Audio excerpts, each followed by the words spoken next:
Conoce las estrategias de Satanás para destruir a los siervos de Dios y a la iglesia. Estos son testimonios de pastores que antes fueron agentes de Satanás. Los agentes de Satanás son aquellos que lo representan, cuyo principal trabajo para él es hacer caer a los pastores y a los miembros nacidos de nuevo en pecados, para que sean accesibles a sus influencias y así evitar el avance de la iglesia, usando también a los miembros no convertidos para actuar como cizañas, ya que el que está en pecados ocultos es un instrumento fácil de Satanás, en chismes, murmuraciones, divisiones, aún infiltrándose ellos mismos a las iglesias y así poder ocupar altos cargos y hacer perderlas con falsas doctrinas. A los satanistas agentes del diablo, no les importa pasar algunos años en institutos bíblicos, con tal de ingresar a tomar cargos en una iglesia, y así poder destruirla desde adentro, ya que al lograrlo, ellos así reciben poder y riquezas del maligno. Por eso se ve tantos pastores a los cuales llamamos apostatas,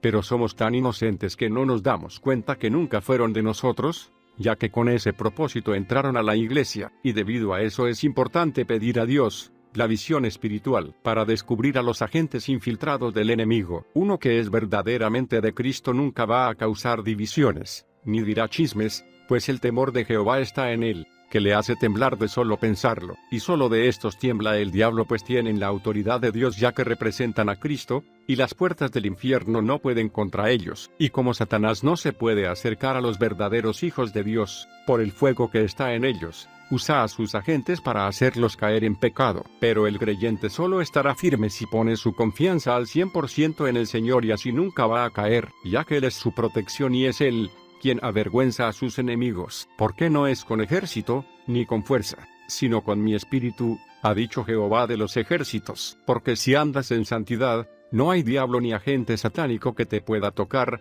porque estás revestido con el Espíritu de Dios. Ahora veamos qué nos dice el pastor Jonás sobre esto. En su testimonio, yo representaba al diablo. Los representantes son agentes de Lucifer. Ellos son los que reciben instrucciones directamente de Lucifer. Entre estos representantes de Lucifer, incluso hay falsos servidores de Dios. Se esconden bajo la piel de ovejas, pero por dentro son lobos rapaces. Se reconocen solamente por sus acciones. Que el Espíritu Santo nos ayude a descubrir a todos estos agentes de Satanás disfrazados de servidores de Dios. Me hago responsable de todo lo que estoy diciendo. No tengo miedo, porque sé que el testimonio que doy, yo no lo doy para mi gloria. La estoy dando para la gloria de aquel que me ha librado, y esta persona es Jesús. Él mismo me protegerá. Mi Biblia me dice, si Dios es por mí, ¿quién contra mí? Pelearán contra mí, pero nunca me vencerán, porque Dios siempre estará conmigo para salvarme. Amén. Misiones contra las iglesias. Al ser un siervo de Satanás, trabajé incluso en las iglesias. La iglesia es la parte visible del ejército de Jesucristo, por lo que tuve que hacer todo lo posible para que la iglesia se haga inofensiva. Satanás nos dio asignaciones para la iglesia. 1. La primera misión fue el encargarnos de hacer a los cristianos ignorantes de la palabra de Dios. Lucifer nos dijo, cuando los cristianos son ignorantes de la palabra, son débiles en la fe. La Biblia nos dice en Romanos 10:17, la fe viene por el oír, y el oír por la palabra de Dios. Y Lucifer nos había dicho, si los hijos de Dios están en la palabra, evitarán fácilmente mis trampas. Si usted no permanece en la palabra de Dios, será difícil para usted evitar las trampas de Lucifer. Y la Biblia dice en el Salmo 119:105, la palabra de Dios es una lámpara a nuestros pies y lumbrera a nuestro camino. Y el segundo mandamiento de Lucifer dice, no se permita a los cristianos leer la Biblia, pero que lean periódicos, novelas y libros religiosos. Hay personas que no tienen una Biblia, pero cuando se entra en sus casas se encuentran una gran cantidad de libros. Despertar, Torre del Vigía. ¿Sabes de dónde vienen estos libros? Si usted tiene libros como Torre del Vigía, Despertar de los Testigos de Jehová, hay que llevarlos a la iglesia para orar por usted y luego quémalas. Es satánica. Esta secta de los Testigos de Jehová no son una iglesia de Jesucristo. La primera señal para reconocer una iglesia de Satanás es cualquier iglesia que niega la divinidad de Jesús. El diablo mismo reconoce que Jesús es Dios. A los Testigos de Jehová les guste o no, Jesús es Dios y Él sigue siendo Dios. Amén. 2. La segunda misión es crear la sensación de pesadez en el momento de las ofrendas y diezmos. Esto se relaciona con el tercer y cuarto mandamientos de Satanás. En el tercer mandato Lucifer dijo, digan a los cristianos que Dios el Padre no necesita los diezmos y las ofrendas, que son los pastores que roban de ello. El cuarto mandamiento: mantengan a los cristianos pobres, diciéndoles que no den diezmos y ofrendas, por lo que incluso el diablo sabe el secreto de la bendición. La Biblia nos dice en Proverbios 3, 9 y 10, honra a Jehová con tus bienes, y con las primicias de todos tus frutos, y así tus graneros se llenarán con abundancia. 3. La tercera misión es bloquear los proyectos de la iglesia infiltrándose los brujos entre los líderes existentes. Tenga mucho cuidado en la elección de los líderes. Es necesario que se haga de acuerdo a la voluntad de Dios. 4. La cuarta misión era desorientar en la adoración y la alabanza, y dirigirlas hacia Lucifer. Para tener éxito fácilmente aquí hemos manipulado a las personas que tocan el teclado e instrumentos y a los cantantes. Hay personas que cantan, pero que no tienen vida de oración. Eso es muy peligroso. Hay personas que cantan para ser admiradas, y que no tienen una vida en santidad. Te voy a decir cómo se procede en las iglesias. El diablo es capaz de aprovechar cualquier oportunidad que se presente para hacer el mal. Escúchame con atención. Entiende que es realmente necesario y esencial que nuestro Dios pueda golpear con la ceguera a todos nuestros enemigos, para que no sean capaces de vernos, ni ver nuestras casas, nuestros proyectos, nuestros hijos, y todo lo que es nuestro, cuando vienen a atacarnos. También habíamos dicho que debemos trabajar seriamente en las iglesias, y debemos hacer todo lo posible para hundir a los cristianos en un sueño espiritual, y para eso realizó un plan de 7 puntos de acción. 1. Combatir o negar la manifestación del Espíritu Santo. 2. Hacer todo a nuestro alcance para reforzar el poder del mal.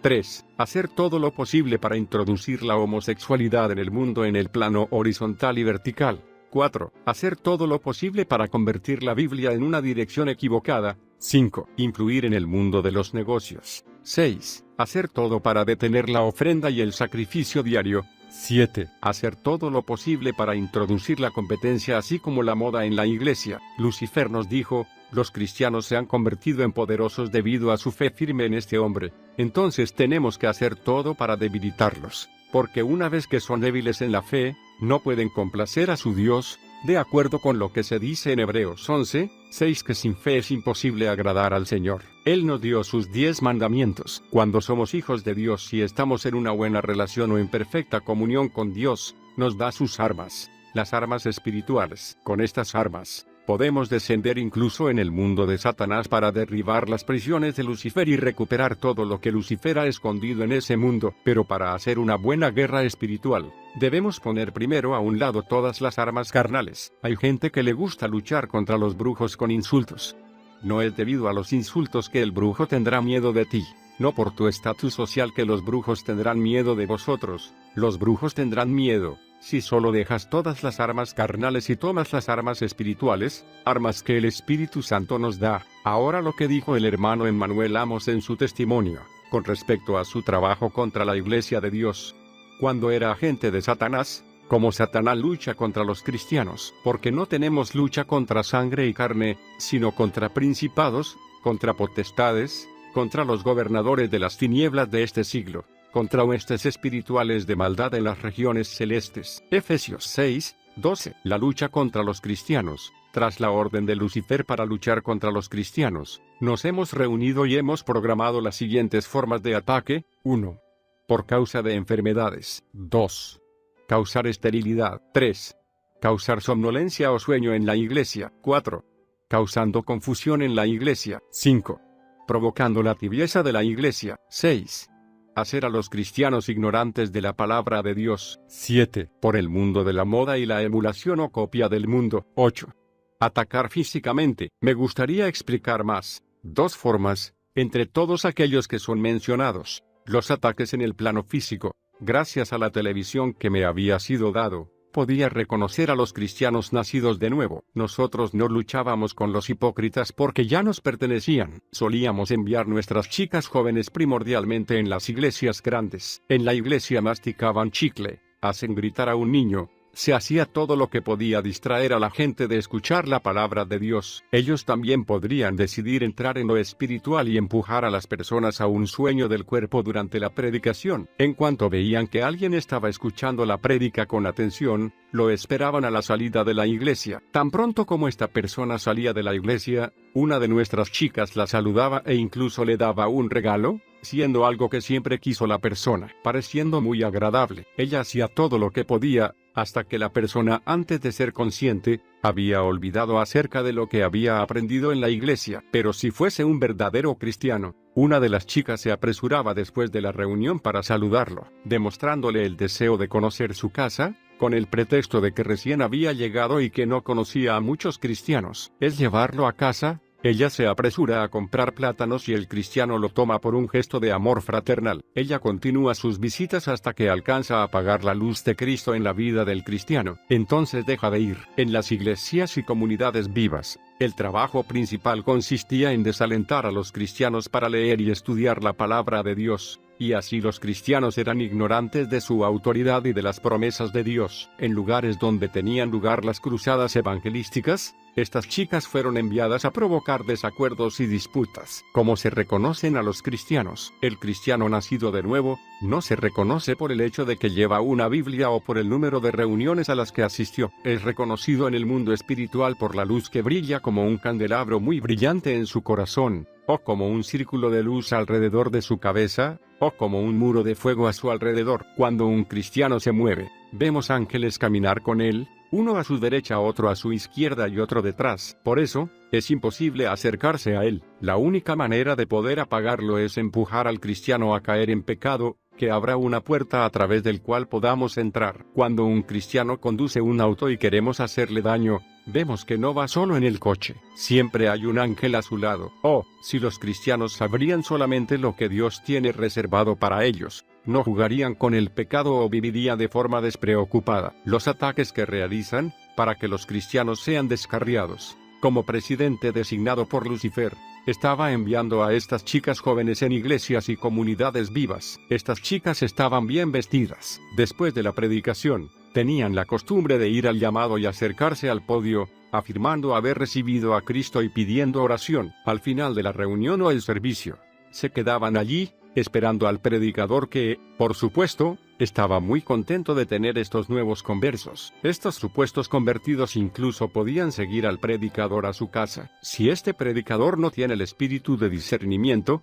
eso causa que caiga en el pecado de fornicación o adulterio. Esto sucedía en el momento donde la admiraba con lujuria. Se debe asegurar que cayó en este pecado, hasta que finalmente el Espíritu de Dios se apaga en él. Entonces ella podría dejarlo, habiendo cumplido su misión. En este punto en mi historia, me gustaría decirle el caso de un pastor, que era de mucho mal en el mundo espiritual. Este hombre es conocido como un hombre de Dios. Cuando fue a orar de rodillas, hubo confusión entre nuestras filas. Por lo tanto enviamos a estas chicas a él. A este hombre incluso acordaron darle de comer, pero se negó a dejarse caer en pecado. Hicieron todo lo que pudieron, pero nunca tuvieron éxito. Como resultado, estas chicas fueron asesinadas debido a su fracaso. Entonces, transformado como una mujer, fui a verlo y, por toda clase de palabras y acciones, he intentado seducirlo, pero era inflexible. Era demasiado para mí y decidí matarlo físicamente. Un día, este pastor fue al mercado de la calle Oduekpe. Lo vi,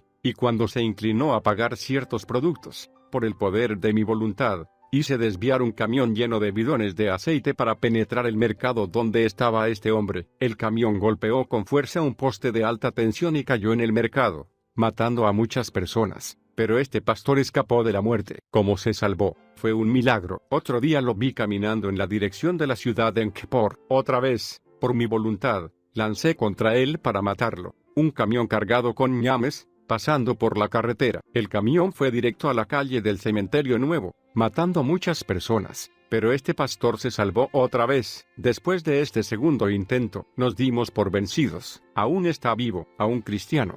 El diablo puede decidir destruir su alma, pensando que puede matarlo, pero no podrá siempre. Y estas cosas han pasado a muchos cristianos sin que ellos lo sepan, pero su Dios los ha guardado siempre. El problema es que el diablo no se rinde, siempre piensa que él puede tener éxito, pero nunca tiene éxito. Mientras el cristiano camine en el amor de Dios y permanezca en él, y si así lo hacen no se dejarán enredar en los asuntos de esta vida, el diablo puede nunca tener éxito, independientemente de lo violento de sus esfuerzos. Solo el incrédulo está a su merced. La opresión de los cristianos ocurre más a menudo en el nivel de los sueños. Un cristiano puede ver las cosas siguientes en sus sueños. 1. Un miembro muerto de su familia que viene a visitarlo. 2. Seres humanos disfrazados persiguiéndole. 3. Con un compañero de nado en un río. 4. Un amigo o un compañero que le trae comida y le pide que coma. 5. Una mujer soltera teniendo relaciones sexuales, o incluso una mujer casada teniendo relaciones sexuales con un hombre. Si no se aborda este problema inmediatamente, a veces conduce a la esterilidad, ya sea una mujer embarazada si se ve teniendo relaciones sexuales con un hombre. Si esto no se resuelve de inmediato, esto puede conducir a un aborto involuntario. Si un cristiano ve esas cosas en sus sueños, no debe eludir este problema con un movimiento de la mano. En su despertar, debe examinarse él, o ella, y confesar todo pecado conocido a Dios, para atar los demonios, pidiendo a Dios restaurar todo lo que ha sido dañado. Esto es muy importante. La persona debe buscar también el consejo de un cristiano maduro lleno del Espíritu Santo y a mayores en la fe.